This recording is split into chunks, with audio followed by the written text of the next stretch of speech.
감사하신 하나님, 지난 한 주간도 우리에게 은혜와 사랑을 베풀어 주시니 감사합니다. 비록 어렵고 힘든 순간들도 우리에게 있지만 그래도 하나님은 변함없는 사랑이심을 저희들이 믿고 감사를 드립니다.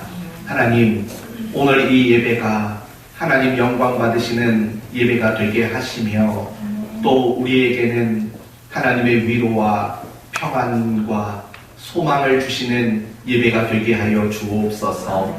특별히 오늘은 선교 주일입니다. 우리 선교사님들 주님께서 특별히 축복하셔서 은혜 안에 있게 하시며 날마다 그들의 사역 속에 하나님의 나라가 아름답게 확장되어 가도록 축복하시며 그들의 모든 필요한 것들을 공급하시는 주의 은혜가 있게 하여 주옵소서. 감사하오며 예수님의 이름으로 기도 올리오나이다. 아멘. 전능하사 천지를 만드신 하나님 아버지를 내가 믿사오며 그 외아들 우리 주 예수 그리스도를 믿사오니 이는 성령으로 잉태하사 동정녀 마리아에게 나시고 본디오 빌라도에게 고난을 받으사 십자가에 못 박혀 죽으시고 장사한 지 사흘 만에 죽은 자 가운데서 다시 살아나시며 하늘에 오르사 전능하신 하나님 우편에 앉아 계시다가 저리로서 산자와 죽은 자를 심판하러 오시리라. 성령을 믿사오며 거룩한 공예와 성도가 서로 교통하는 것과 죄를 사하여 주시는 것과 몸이 다시 사는 것과 영원히 사는 것을 믿사옵나이다. 아멘. 완전하신 나의 주 찬양 드리시고 우리 공동체를 대표해서 우리 김소연 목자 하나님께 기도 드리시겠습니다.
받으소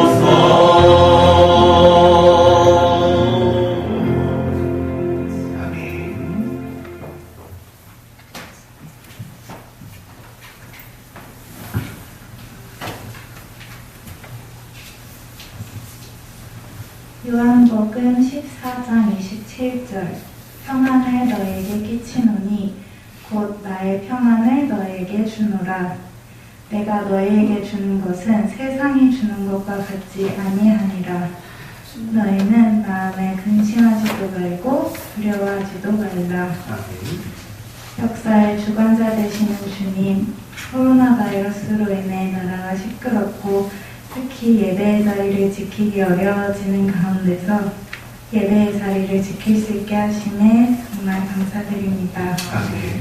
가장 먼저 주님 이러한 상황들 가운데서 저희가 두려워하지 않고 지혜롭게 하나님의 사람으로서 하나님의 교회로서의 역할을 잘 감당해 나갈 수 있기를 간절히 구합니다. 주님께서 주시는 평안을 구하여 그 가운데서 근심하지 않고 두려워하지 않기를 원합니다. 지혜롭게 대처해 나갈 수 있기를 구합니다. 이 상황 또한 주님을 더 믿고 의지하라는 훈련의 장면을 믿사오니 주님의 뜻대로 인도하시고 역사하여 주세요. 여러 상황들 가운데서 하나님의 교회들을 보호하여 지켜주세요. 한 주를 되돌아보며 신앙을 내 소원과 만족을 위한 수단으로 삼은 적은 없는지 되돌아봅니다. 예수님께서 저희들의 구주가 되시기 위해 이 세상에 오셔서 십자가를 지시고 죽으신 후 부활하셨다는 것을 잊어버리고 하나님을 섬기는 일을 그저 저희들의 소원과 만족을 위한 일로 여기며 무상화했던 모습들을 회개합니다. 주님, 참다한 신앙의 이유와 목적을 잃어버렸던 저희들을 긍휼히 불쌍히 여겨 주시옵소서. 용서하여 주시옵소서. 주님, 다시 하나님과 사랑으로 교제하며 감사와 보답을 위한 신앙생활을 할 것을 다짐합니다. 그런 마음으로 오늘 예배도 드릴 수 있도록 성령님을 통하여 붙들어 주세요. 오늘은 특별히 선교주일입니다. 태국, 페루, 인도네시아, 탄자니아, 캄보디아 등 타지에서 사역하시는 선교사님들을 위하여 기도드립니다.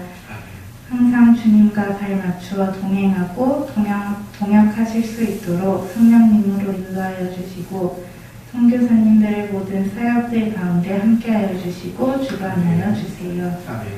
선교사님들과 그 가정 모두 영육간 강건케 하시고 특히 우울증 등으로부터 치유되고 회복하게 하시고 위험으로부터 보호하여 주시고 필요한 모든 것들을 공급하여 주세요. 선교사님들의 땅에 떨어지는 한 미랄 되심으로 더 많은 영혼들이 구원에 이룰 수 있기를 간절히 기도합니다. 국내에서는 한국교회가 부흥할 수 있도록 인도하여 주세요. 특히 나라가 어지러운 가운데 지혜롭고 하나님을 잘 나타내며 설 수 있도록 깨어 분별할 수 있도록 주님 성령님을 통하여 일하여 주세요. 그리고 그 가운데 사랑하는 교회가 오직 복음으로 설 수 있도록 삶의 모든 영역들에서 주님의 자녀로서의 모습을 회복하여 빛과 소금의 역할을 잘 감당할 수 있도록 붙들어 주세요. 모든 역사의 주관자는 하나님이십니다. 그럼 하나님께 믿고 맡기며 하나님의 뜻에 따라 나라가 운영될 수 있도록 저희 모두가 간절한 마음으로 기도하게 하시옵소서. 주님, 이제 하나님의 말씀을 들으려고 합니다. 단 위에 세우신 최영민 담임 목사님께 성령 충만케 하시고 신앙의 성장과 정체성이라는 주제로 말씀하실 때 그 입술을 주장하셔서 강력히 선포케 이끄시옵소서. 말씀을 듣는 저희의 마음이 옥토와 같이 되도록 준비시켜 주시고 눈과 귀를 열어주세요. 지금 이 자리에 함께하지 못한 성도들과도 함께하여 주시고 평안을 주시고 주님의 말씀에 갈급해하는 마음을 부어주세요. 말씀을 통해 주님과 깊게 교제하며 다음 한 주 동안 어떻게 살아갈지 결단케 하시고 그 마음 지속될 수 있도록 성령님을 통하여 붙들어주세요.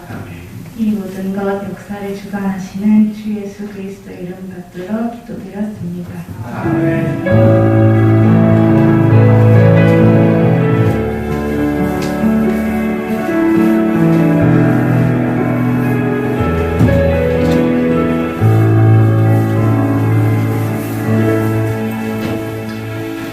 빈들의 마른 풀같이 시들은 나의 영혼. 찬양 드립시다.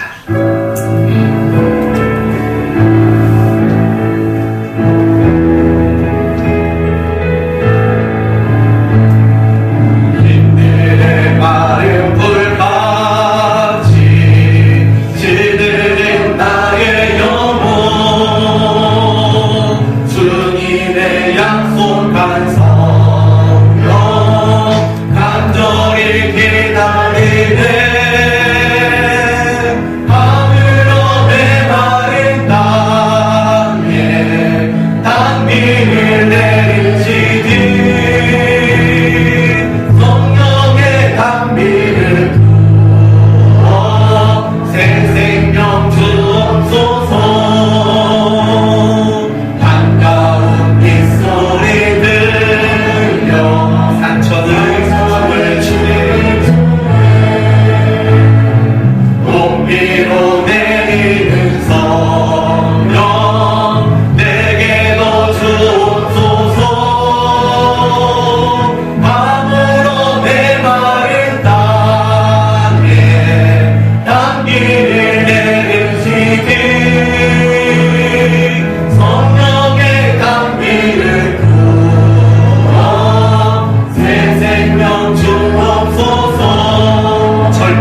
넘어집니다. 그러기에 우리는 늘 말씀을 붙잡고 말씀대로 살아가야 합니다. 이 시간에요, 하나님의 말씀을 전하는 저와 말씀을 듣는 여러분 자신을 위해서 이 시간 함께 잠시 묵상으로 기도하시겠습니다.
하나님, 이 시간 하나님의 말씀을 듣기를 원합니다. 하나님의 말씀을 전하고 듣는 이 시간 성령님께서 운행하시고 말씀이 우리 성도들의 귀를 통해 생각과 마음의 자리까지 깊게 새겨지도록 함께 주옵소서. 예수님의 이름으로 기도 올리옵나이다.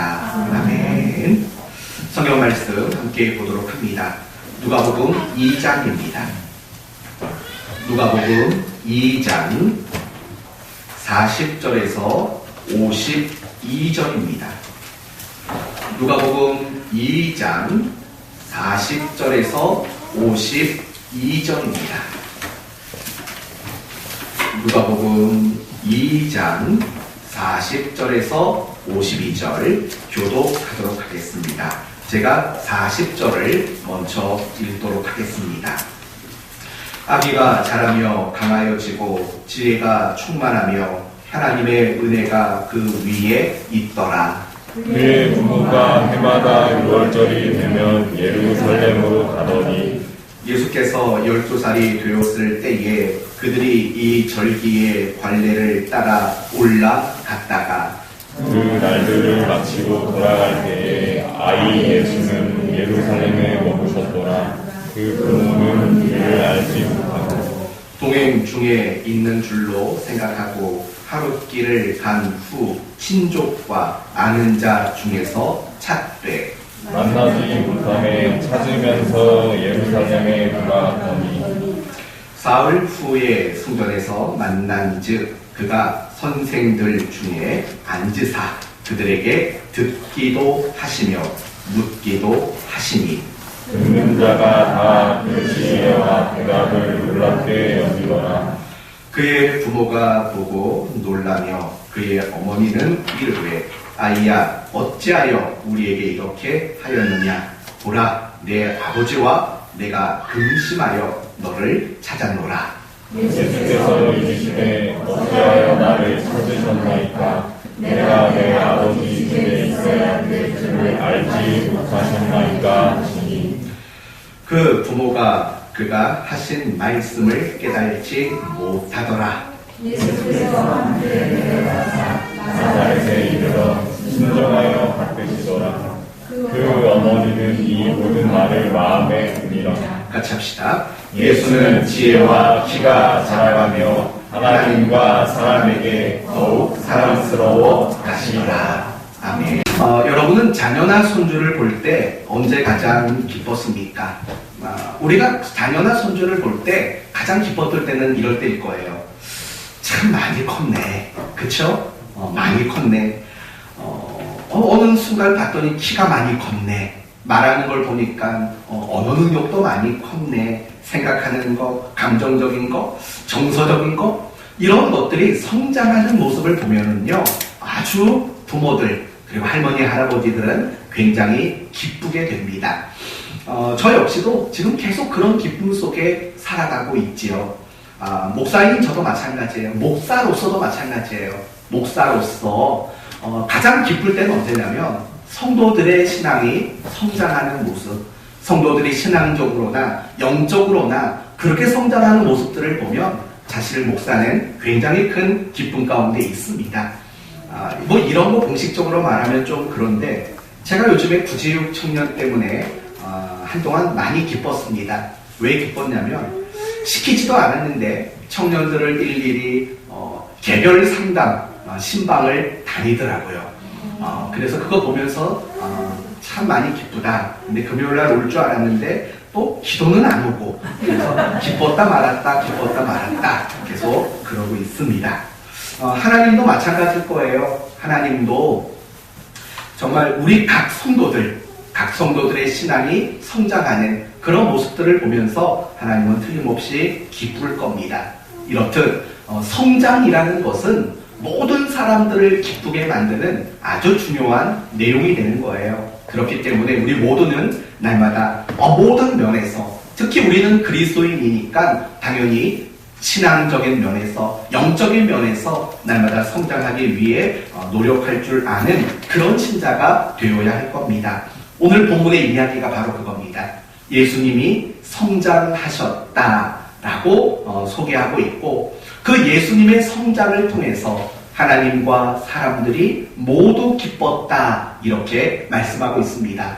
그러므로 오늘 말씀을 통해서 신앙 성장이 뭐냐라는 첫 번째를 다룰 것이고, 두 번째는 우리가 어떻게 해야지 신앙이 성장하느냐를 다룰 것이고, 세 번째는 내가 왜 신앙이 성장해야 하느냐를 더 구체적인 내용 속에 여러분에게 소개를 하려고 합니다.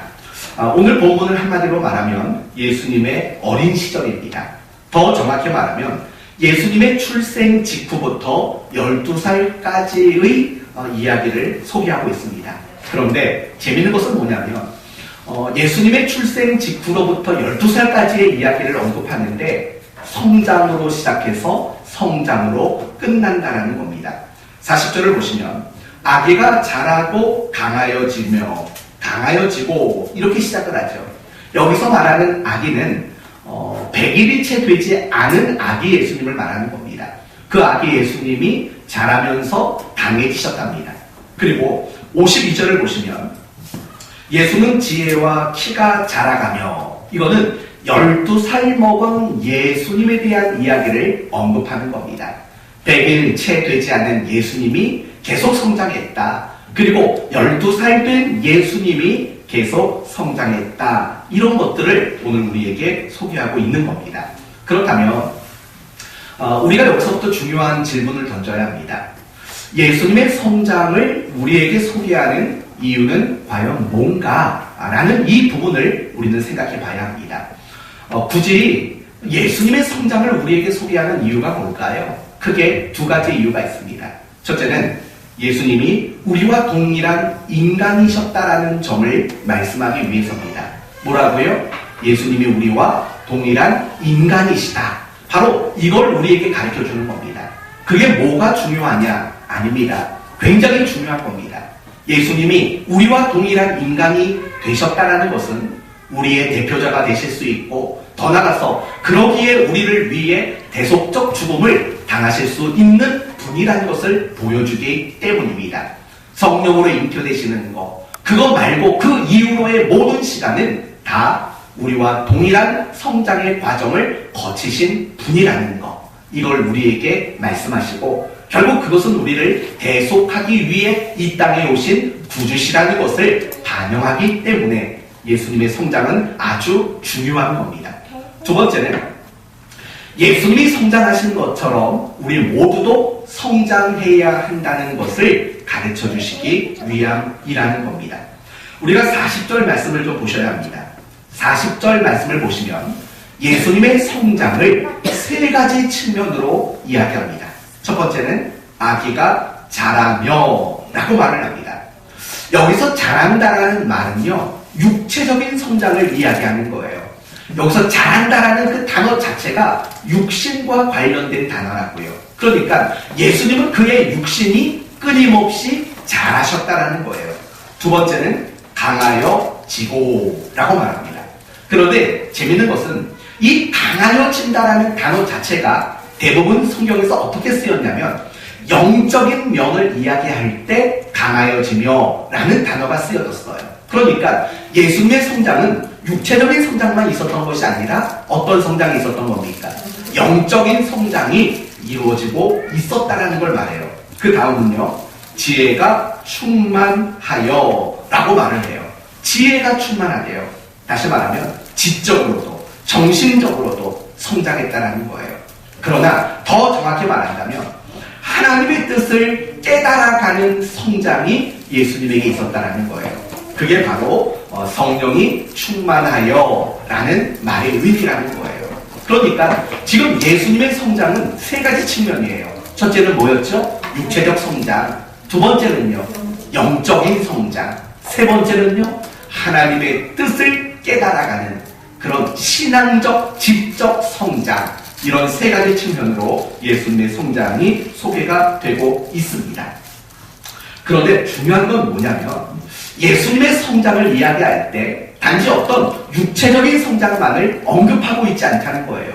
이미 말씀드린 대로 예수님의 성장은 육적인 성장만이 아니라 영적인 측면에서의 성장이고 하나님의 뜻을 깨달아가는 신앙적인 측면에서의 성장이라는 것을 우리는 분명히 알게 된다는 거예요. 그리고 중요한 건 뭐냐면 이 예수님의 성장을 언급하는 예를 들면 잘한다, 강하다, 충만하다 라는 이 단어의 시제가 뭐냐면 미완료 과거형이에요. 미완료 과거형. 누가 가장 최근까지 여공 공부를 하셨습니까? 미완료 과거형. 은하야. 미완료 과거형은 어떤 의미인가요? 미완료 과거형.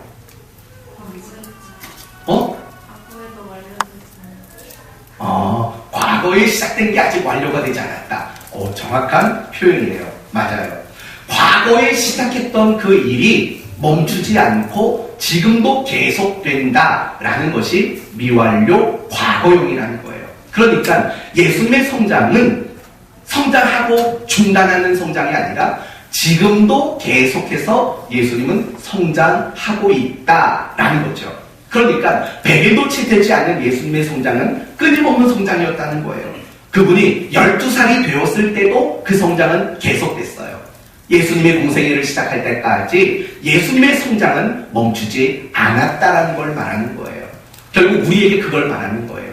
우리도 성장해야 돼요. 그러나 부분적인 성장 또는 일시적인 성장이 아니라 멈추지 않는 성장, 끊임없이 성장해 나가는 그런 성장을 하나님은 우리에게 요구하신다는 것을 말씀하기 위해서 예수님의 성장을 우리에게 소개하고 있는 겁니다. 그래서요, 우리가 성경을 읽다 보면 우리에게 성장을 바라시는 하나님의 메시지들이 굉장히 많아요.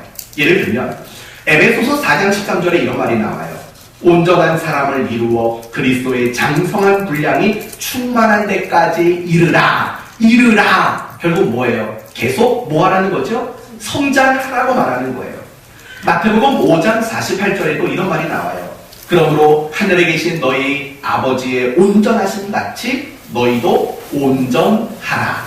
하나님이 온전한 것처럼 우리도 온전하래요. 결국 이 말은 뭐예요? 계속 성장하라 라는 것들을 우리에게 말씀하고 있는 거죠. 이러한 성장을 우리에게 바라는 것은요, 비단 몇 구절로 국한되지 않아요. 어떤 한 메시지 전체가 우리에게 성장을 요구하는 메시지도 있어요. 그게 바로 팔복이에요. 팔복.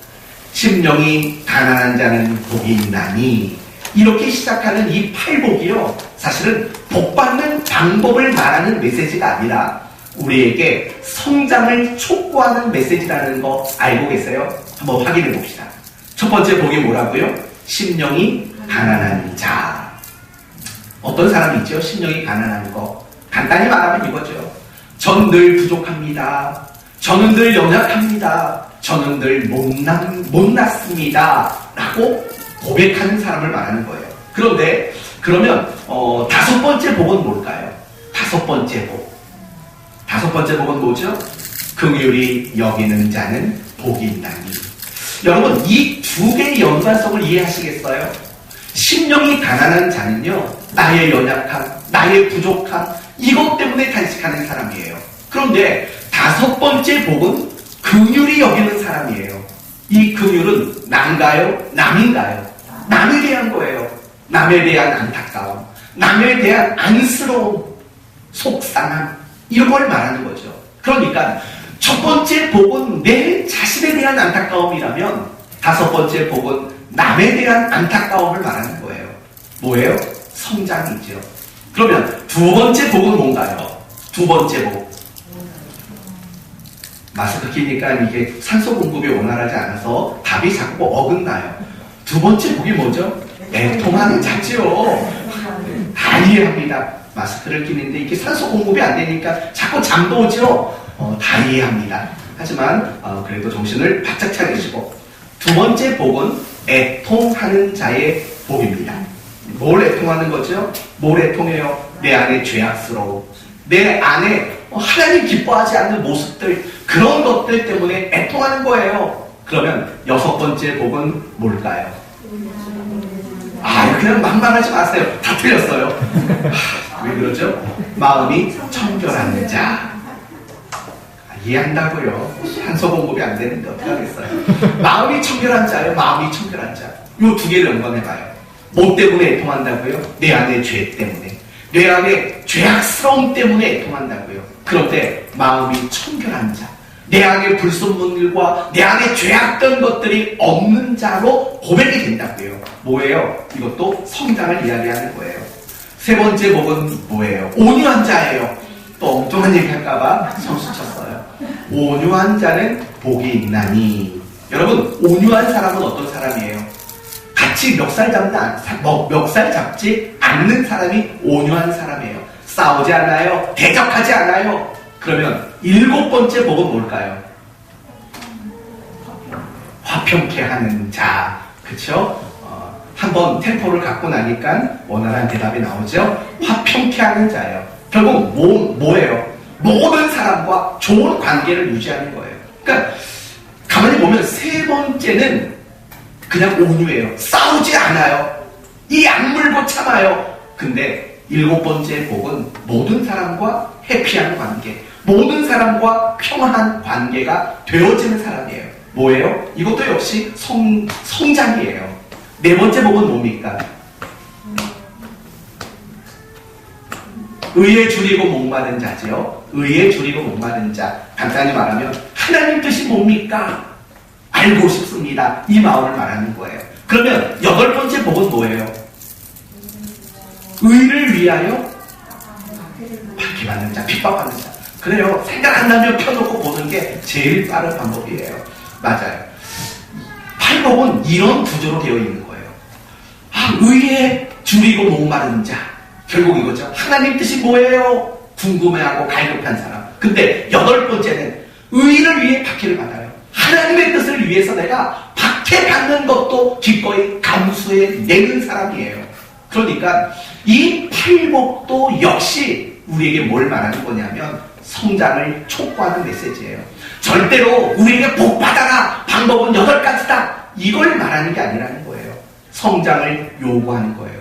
그런데 이 팔복은 어느 대목 안에 들어있냐면 산상수훈이라는 대목 속에 들어있는 거예요. 그러니까 이 산상수훈이란 결국 뭐냐면 우리의 성장을 위한 메시지예요.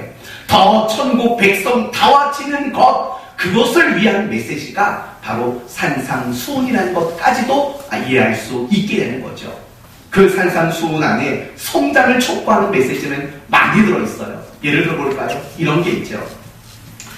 옛사람에게 말한 바 살인하지 말라 하는 것을 너희가 들었으나 나는 너희에게 이르노니 형제에게 노하는 자마다 심판을 받게 되고 형제를 대하여 나가라 하는 자는 공회에 잡히게 되고 미련한 놈이라 하는 자는 지옥불에 들어가게 되리라. 이렇게 말해요. 다시 들어봐요. 옛사람에게 말한 바 살인하지 말라 하였지만 나는 너희에게 이르노다. 미워하지 말아라. 형제에게 함부로 말하지 말아라. 그것도 살인이다. 결국 뭐냐면 지금까지 이 시대의 사람들은 살인을 어떻게 이해했습니까? 사람을 죽이는 것으로만 이해를 했다고요. 근데 예수님이 말해요. 아니야. 내가 다시 말할게. 미워하는 거, 함부로 말하는 거, 그것도 살인이야. 너희는 이것을 지켜! 라고 말한다고요. 그러니까 결국 이 메시지도 우리에게 뭘 요구하는 거예요? 성장을 요구하는 거예요. 자꾸 옛사람의 수준에 머물러 있지 말고 내가 너희에게 다시 이르노니 그 수준으로 성장하라고 말하는 거예요. 하나만 더 말해볼까요? 옛사람에게 말한 바 헛맹세를 하지 말고 내 맹세한 것을 주께 지키라 하였다는 것을 너희가 들었으나 나는 너희에게 이르노니 도무지 맹세하지 말라. 이거예요. 그러니까 옛사람은 어떤 교훈을 받아 지켰다고요? 헛된 맹세하지 마. 그리고 맹세했다면 반드시 뭐해? 지켜라는 수준이었다고요. 그런데 나는 너희에게 이르노니 맹세하지 말라 라고 나와 있는 거예요. 그러니까 맹세하지 말라라는 것은 단지 맹세를 금하는 게 아니에요. 이걸 말하는 거예요. 맹세가 필요 없는 사람이 되라는 거예요. 여러분, 문집사님 각서 써본 적 있죠? 김민아 집사님한테 다시는 말 안 듣는 행동하지 않겠습니다. 이런 각서 써본 적 있잖아요. 그쵸? 네, 없어도 있는 척. 네. 아무튼 각서는 왜 써요? 계약서는 왜 써요? 하도 안 지켜 먹으니까 쓰는 거죠. 그렇지 않아요? 맹세도 마찬가지라는 거예요. 맹세가 왜 필요하냐면 못 믿으니까 맹세가 필요한 거예요. 근데 맹세하지 말라는 건 뭐예요? 맹세가 필요 없는 사람이 되라는 거죠. 그러니까 결국 이 이야기 속에서도 우리에게 요구하는 것, 그건 모두가 다 성장할 것을 우리에게 요구하고 있다라는 거예요.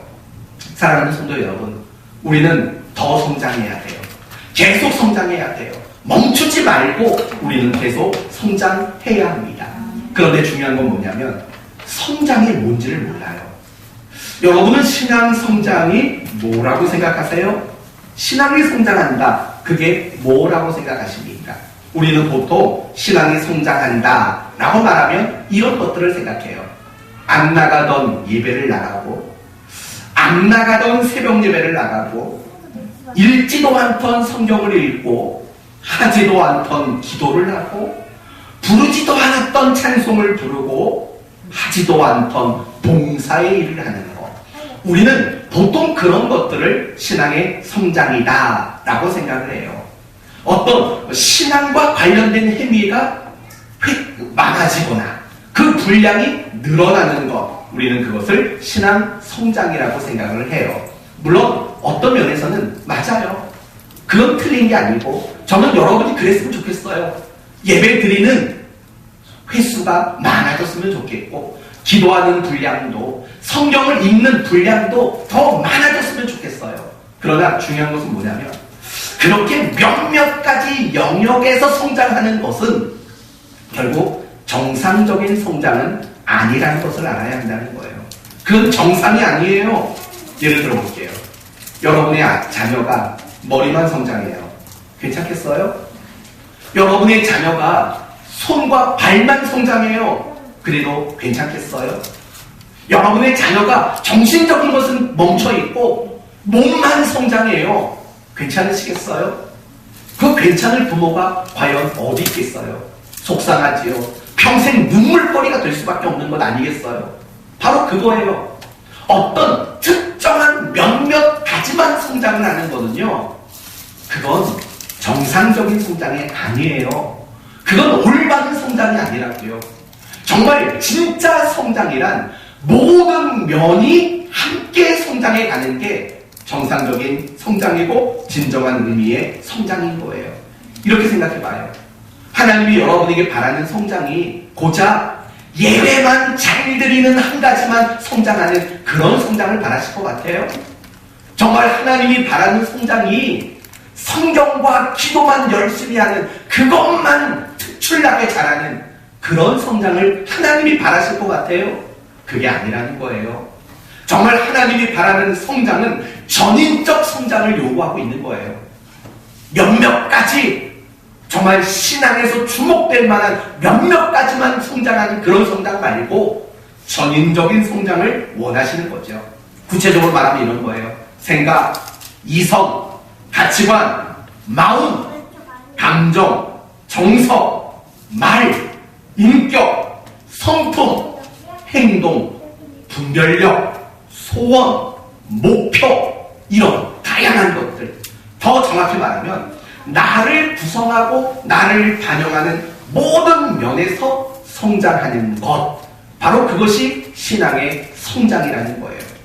오늘날 얼마나 많은 신자들이 비정상적인 성장을 하는 줄 아세요? 예배 잘 드려요, 기도 잘해요, 성경 잘 읽어요. 근데 인격과 성품은 엉망이에요. 이건 비정상적 성장이라고요. 어쩌면 그것은요, 오늘날 한국 교회가 그렇게 만들었을지도 몰라요. 예배 열심히 나오세요, 기도, 성경, 봉사, 일 많이 하세요. 이런 것만 요구해서 그렇게 됐을지도 몰라요. 하지만 중요한 것은 정말 하나님이 바라고 성경이 요구하는 성장은 전인적 성장이에요. 무슨 말인지 이건 이해가 되세요? 전인적 성장. 나를 구성하고 나를 반영하는 모든 면에서 성장하는 것, 그런 성장을 하나님은 우리에게 원하고 계신다라는 거예요. 여러분에게 이제 두 가지 물어볼 거예요. 첫째, 여러분은 계속 성장이 되고 있나요? 여러분은 성장하고 있나요? 신앙이? 또 하나는 이렇게 물어볼 거예요. 여러분은 정상적인 성장을 이루고 계시나요? 전인적인 성장을 이루고 계시나요? 여러분의 대답은 뭡니까? 잘 돌아보셔야 돼요. 그리고 여러분의 신앙이 정말 전인적 성장, 여러분을 구성하는 모든 면에서의 성장이 이루어지도록 날마다 힘쓰고 노력하는 여러분이 될 수 있기를 바랍니다. 이제 두 번째는 이거죠. 그러면 성장이 필요한데 성장을 위해서 무엇이 우리에게 그럼 요구될까? 어떻게 해야 우리의 신앙이 성장할 수 있을까? 이 부분을 이야기해 봅시다. 여러분, 아이를 키워보셨잖아요. 아이가 한 가지 음식만 먹는다면 괜찮나요, 여러분? 안 괜찮지요. 골고루 먹어야지요. 왜냐하면 어느 한 가지만 먹어서는 절대 건강하게 몸이 성장하지 않기 때문입니다. 인간도 마찬가지예요. 인간이 인간답게 성장하기 위해서는 다양한 교육이 필요해요. 학교 교육만이 아니라 가정교육도 필요하고 신앙교육도 필요하고 인성교육도 필요하고 많은 교육이 필요해요. 그리고 인간이 인간답게 성장하기 위해서는 다양한 것들을 경험해야 해요. 경험이 되어져야 한다고요. 그것이 없이 어느 한 가지에만 집중해서 한 가지만 교육받고 한 가지만 경험하면 그 사람은 인간답게 절대로 성장할 수 없는 거예요. 신앙생활도 사실은 마찬가지예요. 우리의 신앙이 성장한다? 그것도 어느 한 가지만 가지고 신앙이 성장되지 않아요. 예배 하나만 가지고 신앙이 성장할까요? 아니에요. 성경 하나만 가지고 신앙이 성장할까요? 아니에요. 기도 하나만 가지고 신앙이 성장할까요? 아니에요. 그러면 예배, 말씀, 기도 이 세 가지만 가지면 신앙이 성장할까요? 아니요. 그것만 가지고는 안 돼요. 하나님이 우리에게 바라고 원하는 성장이 모든 면에서의 성장이라면 우리의 신앙의 성장도 모든 것이 동원돼야지만 정상적인 성장을 이루어갈 수 있는 거예요. 그래서 우리가 신앙이 성장하기 위해서는 필요한 게 너무 많아요. 가장 대표적인 것은 마음과 의지가 필요해요. 내가 신앙적으로 성장하길 원하는 마음, 의지, 이거 없이는 성장이 이루어질 수 없어요. 그 다음에는 간절함이 필요해요. 간절함. 성장하기를 원하는 간절함. 그리고 내가 신앙이 성장하기 위해 하는 그 행위에 대한 간절함. 예를 들면 예배를 드립니다. 난 성장을 위해 예배를 드려요. 그러나 이 자리에 앉아있는 것이 여러분을 성장시키지 않아요. 간절함이 있어야 돼요. 예배에 대한 간절함. 나는 신앙 성장을 위해서 성경을 보고 기도를 해요. 그러나 단지 그걸 하는 게 우리를 성장시키는 게 아니에요. 간절함을 가지고 그 일을 해야 우리는 성장할 수 있어요. 그리고 좋은 습관을 가져야 돼요. 좋은 습관. 여러분, 이런 말이 있잖아요. 지금의 나를 만든 것은 과거의 습관이고 미래의 나를 만드는 것은 지금의 나의 습관이다 라는 말 알죠? 여러분, 결국 지금 여러분은 과거의 습관 습관이 만들어낸 결과물인 거예요. 그렇지 않나요? 내가 과거에 어떤 습관을 가지고 살았느냐가 지금의 나를 만드는 거예요. 맨날 저희 딸내미가 제 배를 툭툭 치면서 뚱땡이. 이제 저것도 싫어하는 나이가 됐어요. 우리 아내는 맨날 저를 보면 여보 한번 돌아봐. 한 바퀴 돌아요. 뭐라는지 알아요? 돌아도 폭이 똑같대요. 왜 이런 배가 됐을까요? 과거의 습관이 저를 이렇게 만들었어요. 밤 10시가 넘으면 왜 이렇게 간식이 맛있는지, 10시에서 12시까지가 간식이 제일 맛있는 시간대라는 거 알아요? 아무튼 그런 과거의 습관이 이런 배들레임을 만들어낸 거예요. 마찬가지예요. 지금의 나는요, 습관이 만들어낸 거예요. 그렇기 때문에 내가 신앙이 성장하는 것, 그것도 결국에는 습관이 없이는 될 수가 없어요. 거룩한 습관, 나의 신앙을 성장시킬 만한 습관, 이런 습관을 안 만들어내고는요, 절대로 신앙이 성장하지 않아요. 저는 여러분에게 권면해요. 신앙이 성장하기를 바라지요. 습관 만드세요. 그 습관 없이 여러분은 절대로 신앙이 성장할 수 없기 때문인 거예요. 그런데 이제 오늘 본문을 보면은요, 내가 신앙이 성장하기 위해서 가장 절실하게 필요한 것 한 가지를 우리에게 말하고 있어요. 그건 바로 내가 누구인가를 아는 올바른 정체성을 가지는 일, 그것이 바로 신앙 성장에 있어서 가장 중요한 대목이에요. 정체성이 뭐죠? 정체성? 어려워요. 제가 찾아봤어요. 사전을 봤더니 이렇게 쉽게 풀어놨어요. 변하지 아니하는 존재의 본질을 깨닫는 성질, 또는 그 성질을 가진 독립적 존재, 이게 정체성이에요. 되게 쉽게 풀어놨죠? 근데 저는 더 쉽게 풀어놓을 수 있어요. 이렇게 하시면 돼요. 내가 누구인가? 나는 왜 사는가? 이걸 아는 것, 그게 바로 정체성을 가지는 일이에요. 오늘 예수님은 성장하셨다라고 처음부터 끝까지 강조하고 있어요. 그런데 성장과 성장 사이에 어떤 사건이 있냐면 예수님의 나이 12살 때 있었던 일들을 소개하고 있어요. 한번 살펴봅시다. 41절. 그의 부모가 해마다 6월절이 되면 예루살렘으로 가더니, 뭘 지키려고 예루살렘에 갔나요? 6월절을 지키려고 예루살렘에 갔어요. 이때 예수님의 나이는 42절을 보니까 12살이래요. 당시 유대인은 13살부터 성인으로 인정이 됐대요. 그리고 12살은 성인이 되기 위한 독립적 시간이래요. 독립적 시간. 그래서 부모가 막 제약하거나 막 끌고 다니는 그런 나이가 아니래요. 13살이라는 성인을 준비하기 위해 독립적으로 시간을 주는 그런 시간이래요. 예수님과 함께 절기를 지키려고 예루살렘에 갔습니다. 43절. 그 날을 마치고 6월절 절기라면 7일을 지켰을 거예요. 예루살렘 성에 7일을 거주하고 마치고 돌아갔습니다. 그런데 집을 가다 보니까 누가 안 보이는 거예요? 예수님이 안 보여요. 이게 어떻게 그럴 수 있을까? 여러분 생각이 들 수도 있지만 이렇게 생각해 보세요. 예수님은 고향이 어디였죠? 나사렛이 고향이에요. 태어난 건 물론 베들레헴이지만 예수님의 고향은 나사렛이죠. 거기서 머물고 살았어요. 그래서 6월절을 지킬 때 어떻게 지키냐면 그 나사렛에 있는 사람들이 함께 이동을 하는 거예요. 함께 이동을 해요. 그러니까 굳이 부모가 내 아이 손 잡고 이렇게 다니는 게 아니라 한 무리가 돼서 가기 때문에 뭐 예수님만 12살이었겠어요? 그 동네 12살은 어떻겠어요?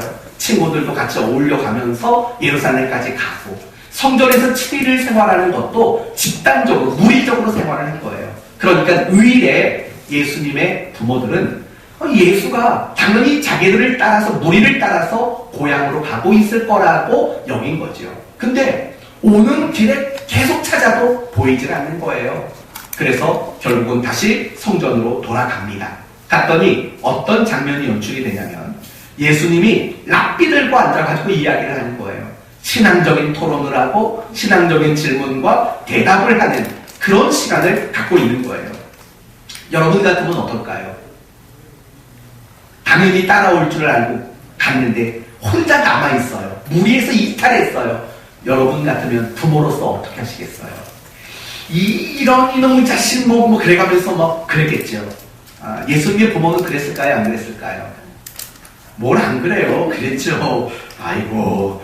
48절을 보세요. 그의 부모가 보고 놀라며 그의 어머니는 이르되 아이야 어찌하여 우리에게 이렇게 하였느냐. 이거 야단치는 거예요. 야단치는 거예요. 뭐 예수님의 부모라고 해서 아이야 어찌 이랬느냐 뭐 이런 거 아니에요. 저나 여러분이나 똑같아요. 야단을 치는 거예요. 막 화를 내는 거예요. 근데 참 예수님의 답변도 기가 막혀요. 49절 예수께서 이르시되 어찌하여 나를 찾으셨나이까. 내가 내 아버지 집에 있어야 될 줄을 알지 못하셨나이까. 옛날에 정말 이런 아이가 있었대요. 혼자 교회 가서 막 놀다가 하여튼 친구들이랑 교회 안에서 끝까지 놀았대요. 부모가 야단을 쳤대요. 그랬더니 이 아이가 부모한테 내가 아버지 집에 있어야 할 것을 알지 못하였나이까. 뭐 이런 경우가 있었다는 얘기를 몇 번 들었습니다. 중요한 건 그거예요. 이 문장만 보면은 정말 한입 쥐어 받고 싶겠죠. 근데 의미심장한 말이지요. 내가 아버지의 집에 있어야 하는 걸 왜 몰랐습니까? 라는 이 말 속에는 뭐가 있냐면요. 내가 누구라는 걸 알고 있다는 거예요. 하나님의 아들이라는 것, 구주라는 것, 메시아라는 것, 그걸 알고 있었다라는 뜻인 거예요. 그러니까 이게 중요한 거예요. 40절, 52절 앞뒤가 다 성장이에요. 그런데 그 중심 내용은 뭐냐면 예수님이 자신이 누구인가를 아는 올바른 정체성을 예수님이 가지고 계셨다라는 게 중요해요. 더 흥미로운 것은 뭔지 아세요? 우리가 지난 2시간에 살펴봤던 인물들이 있었어요. 성전에서 아기 예수님을 만났던 두 사람. 첫째는 누구였죠? 시므온. 두 번째는 안나. 예수님이 그 갓난 아기였을 때는 시므온과 안나를 통해서 예수님의 정체성이 드러났어요. 메시아다. 그쵸? 근데 예수님이 성장하면서부터 12살 때에는 자기 스스로가 메시아이고 구주이고 하나님의 아들이라는 정체성을 가지고 있다라는 것이 참 흥미로운 거예요. 그러니까 이 누가복음 2장은 왜 중요하냐면 예수님의 정체성을 강조하는 그런 본문이기 때문에 대단히 중요한 거예요. 다시 돌아옵시다. 예수님의 그 성장의 중심에는 자기의 정체성이 분명히 있었다라고 우리에게 말해주고 있는 겁니다. 우리도 마찬가지인 거예요. 우리가 어떤 면에서든 성장하려면 정체성이 분명해야 돼요. 여러분, 학생이 학생다우려면 내가 학생이라는 정체성이 분명히 있어야 돼요. 그 정체성이, 학생이라는 정체성이 무너지면 학생답게 살지 못해요. 또 더 나가서 내가 부모라는 올바른 정체성이 없으면 부모다워질 수가 없는 거예요. 그쵸? 무슨 말인지 알지요? 내가 남편으로서의 정체성, 내가 아내로서의 정체성이 없으면요, 더 나은 남편, 더 나은 아내가 될 수가 없는 거예요. 모든 면에서 내가 누구인가, 내가 자식인가면 내가 자식으로서의 정체성이 없으면 부모한테 대부리는 일들이 일어나요. 기억하셔요. 항상 정체성을 가지는 일들이 그렇게 중요한 거예요. 신앙생활도 마찬가지예요. 내가 신앙생활할 때 내가 하나님의 사람이다. 내가 하나님께 속한 사람이다. 내가 그리스도인이다. 여러분, 이런 올바른 자기 정체성이 없이는요, 절대로 신앙이 성장할 수 없다는 사실을 알아야 돼요. 그래서 구약 성경을 보면 늘 강조하는 게 뭔지 알아요? 너는 내 백성이라, 너는 내 것이라, 너는 내 제사장 나라다. 이렇게 이스라엘의 정체성을 끊임없이 강조한다고요. 하나님의 아브라함, 야곱, 이 사람들의 이름을 그렇게 강조한 이유가 뭔지 아세요? 정체성의 문제예요. 야곱에게는 너 이제 야곱이라고 하지 마, 이스라엘이라고 해 라고 말하는 것은 그의 분명한 정체성을 이야기하는 거라고요. 아브라함에게도 너 아브라함 아니라 아브라함이라고 불러. 이것도 정체성에 대한 이야기예요. 신약성경도 마찬가지죠.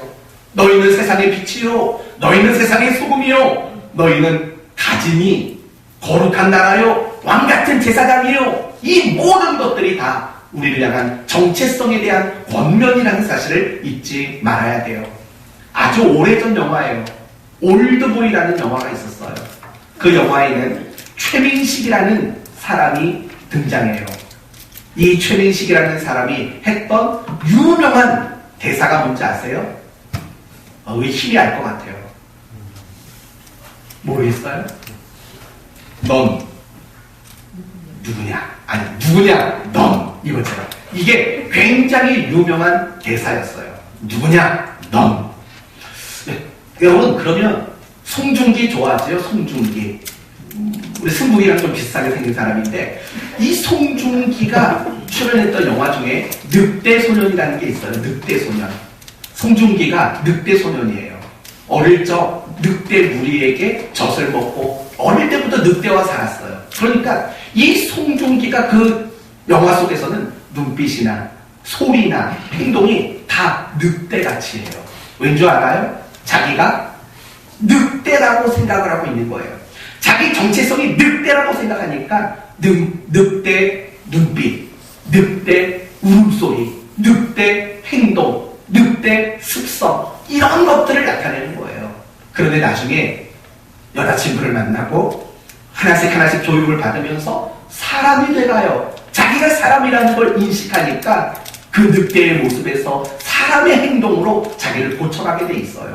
정체성이라는 게 그렇게 중요한 거예요. 아까 최민식 씨가 말했던 누구냐 넌. 여러분에게 이제 질문하려고 해요. 여러분은 도대체 누굽니까? 여러분은 매일매일 누구로 살아갑니까? 이 질문은 좀 심각하게 들어주세요. 혹시 그냥 하은이 엄마로 살지 않아요? 민우 엄마, 은찬이 엄마, 승국이 엄마, 힘이 엄마, 은하 엄마, 태규 엄마. 혹시 그렇게 살고 있지는 않습니까? 여러분 혹시 누구 아빠로 살고 있는 건 아니에요? 혹시 여러분 무슨 팀장으로 살고 있는 건 아니에요? 혹시 소장, 사장, 그냥 그 누군가로 여러분이 살고 있지는 않습니까? 바로 그것 때문이에요. 여러분의 신앙이 성장하지 않는 이유는 누구 엄마, 누구 아빠로 살고 여러분이 그냥 팀장, 사장, 소장으로 살기 때문이에요. 그냥 그 누군가의 이름으로 누군가의 정체성을 가지고 여러분이 살기 때문이에요. 내가 그리스도인이라는 정체성을 가지고 내가 그리스도인으로 산다면 우리 신앙은 당연히 성장할 수밖에 없는 거예요. 혹시 이런 성도가 있을까 걱정이 돼요. 여러분이 다니고 있는 직장을 제가 방문했어요. 우리 집사님 일 잘하시나요? 물었을 때 교회 다니는 사람이었어요? 나는 그런 말이 나올까봐 걱정이에요. 여러분 혹시 직장에서 아니면 여러분이 만나는 사람들 관계 속에서 내가 예수 믿는 사람이라는 거 안 밝히고 있는 분 혹시 안 계세요? 만약에 그런 분이 있다면 진심으로 권면을 드려요. 내일 출근하시면 내일 그 자리에 가시면 꼭 얘기하세요. 나 그리스도인이에요. 저 그리스도인이에요. 이거 얘기해 놓으세요. 그거 왜 지금까지 숨겨놓으셨어요?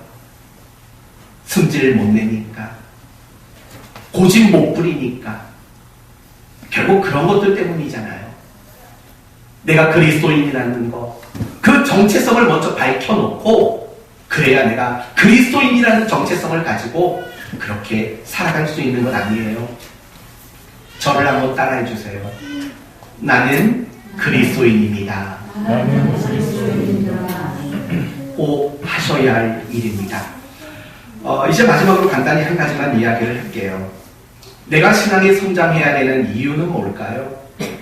혹시 이런 이유 때문이라면 안 하셔도 괜찮아요. 천국 가려고요. 만약에 이런 이유 때문이라면 여러분은 성장하지 않아도 괜찮아요. 여러분이 예수를 믿는 믿음 말고 성장을 요구하지 않아요. 천국 가기 위해서 말이에요. 천국은요, 예수 믿으면 그냥 갈 수 있는 거예요. 성장이 요구되지 않는 곳이래요. 여러분 예를 들어봐요. 갑자기 갑작스럽게 암말기 판정 받아가지고 죽음 직전에 예수를 믿었어요. 그러면 이 사람은 천국 갈까요? 못 갈까요? 당연히 가죠. 예수 믿으면 가는 거예요. 예수님이 십자가에 못 박혔을 때 한편 강도가 예수님을 인정하고 예수님이 이렇게 말했잖아요. 네가 오늘 나와 함께 낙원에 있을 거다. 그렇게 얘기했잖아요. 천국 간다고요. 죽기 전에 예수 믿어도. 성장이 없어도 예수 천국 가는 건 지장 없어요. 만약에 그게 걱정되는 거라면 성장 안 하셔도 돼요. 그러나 우리가 성장해야 되는 진짜 중요한 이유가 있어요. 3가지예요. 하나님의 명령이며 기쁨이에요. 설명하지 않아도 이 부분은 아시죠? 하나님이 명령했잖아요. 그리고 하나님이 그걸 기뻐하시잖아요. 그러니까 성장하십시오. 2번째는 우리를 위해서 성장해야 돼요. 우리는 세상을 살면서 얼마나 염려와 두려움에 사로잡히는지 몰라요. 지금 예배 드리니까 마음이 평안하죠. 이따가 집에 돌아가셔서 뉴스 틀어보세요. 아마 오늘 또 100명, 200명 확진자 늘었다고 또 나올걸요. 그거 보면 그냥 숨이 턱턱 막히고 전부 다 보이는 사람마다 바이러스 복균자처럼 보이고 저 사람이 막 기침하면 그냥 인상 찌푸러지고 또 그렇게 될걸요. 우리는 늘 그렇게 염려하고 우리는 늘 그렇게 두려워하며 살 수밖에 없어요. 염려와 두려움에서 우리는 자유할 수 없어요. 왜 그럴까요? 왜 염려와 두려움에서 자유하지 못할까요? 이유는 간단해요. 내 믿음과 신앙이 염려와 두려움보다 항상 작기 때문에 그래요. 여러분, 우리 몸도 마찬가지예요. 우리 몸 속에 항상 좋은 균만 있는 거 아니에요. 우리 몸에도요, 몸속에도요, 나쁜 균들이 얼마나 많이 있는지 몰라요. 여러분 보이지 않아서 그렇지 여러분 손에 안 좋은 균들이 얼마나 많겠어요. 그거 맨날 눈, 코, 입 만져서 다 들어가는 거잖아요. 근데 멀쩡해요. 왜 멀쩡한 줄 알아요? 여러분의 몸속에 침투하는 그 균보다 여러분의 몸에 있는 면역력이 강해서 멀쩡한 거예요. 마찬가지예요. 염려가 생기고 어떤 두려운 일이 생겼어요. 내가 거기에서 자유하지 못하는 거는요, 내 신앙과 내 믿음이 그걸 이겨낼 만한 크기가 되지 못하는 거예요. 그러나 반대로 여러분의 신앙이 성장하면 성장할수록 여러분은 염려와 두려움에서 자유할 수 있는 일들이 많아지게 되는 거예요. 그렇지 않겠어요? 그래서 하나님은 우리에게 신앙이 성장하기를 요구하세요. 마지막 3번째가 제일 중요하다고 생각 들어요. 우리가 신앙이 성장하는 것만큼 하나님과 이웃을 사랑할 수 있기 때문에 그래요.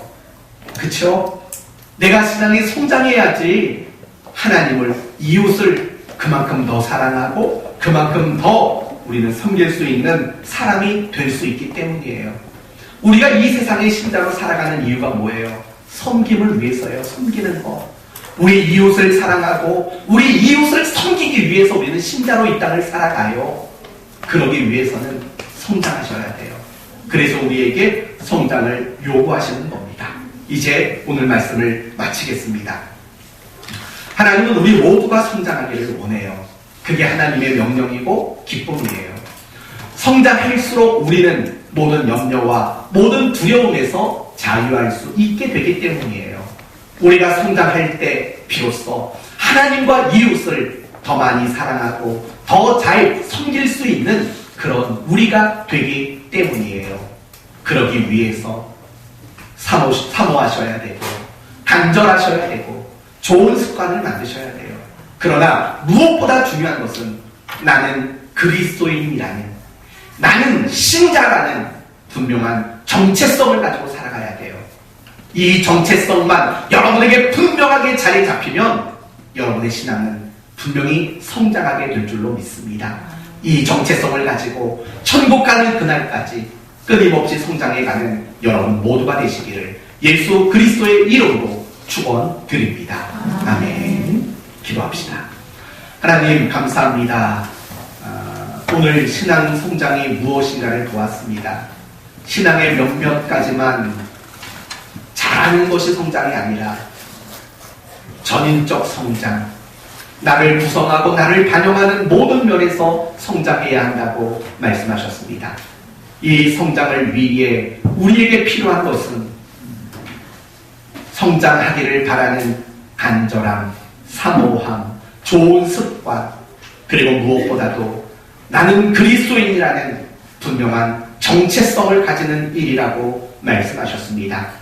이 말씀 붙잡고 매일매일 모든 시간 모든 순간을 그리스도인으로 살게 하여 주옵소서. 예수님의 이름으로 기도 올리옵나이다. 아멘. 찬양 드리시며 준비한 예물 하나님께 올리시겠습니다.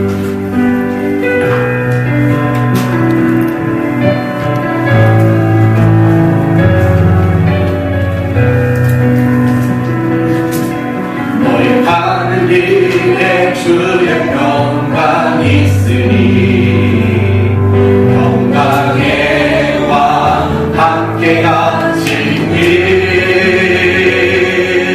너의 걸음 걸음 주 인도하시니 주의 강한 손머리 끄시니 너의 가는 길에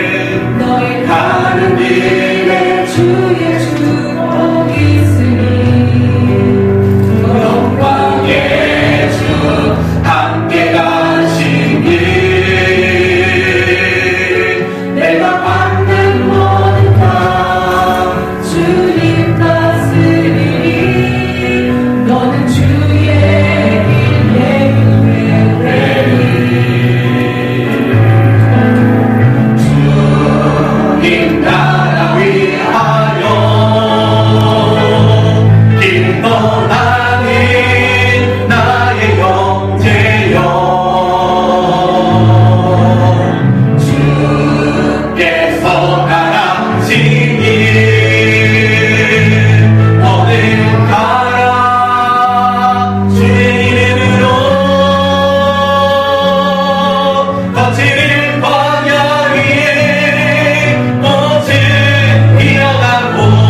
베푸신 바 은혜에 감사하여 귀한 예물 드립니다. 선교 예물, 주일, 11조, 감사, 건축, 이 모양 저 모양 귀한 예물 올려드리오니 하나님이 기쁘게 받으시고 연락하시며 축복하시며 특별히 이 예물이 우리 선교사님들의 사역에 큰 힘이 위로가 되게 하여 주옵소서. 예수 그리스도의 은혜와 하나님의 크신 사랑하심과 성령님의 함께하여 주심이 그리스도인이라는 분명한 자기 정체성을 가지고 이 땅을 사랑하기로 다짐하며 성장하는 일에 힘쓰기로 다짐하는 우리 사랑하는 성도들과 이들의 가정, 자녀, 일터, 우리 몸된 교회 위에 함께하지 못한 성도들, 나라의 모든 어려움 위에 이제로부터 영원토록 함께 있을지어다.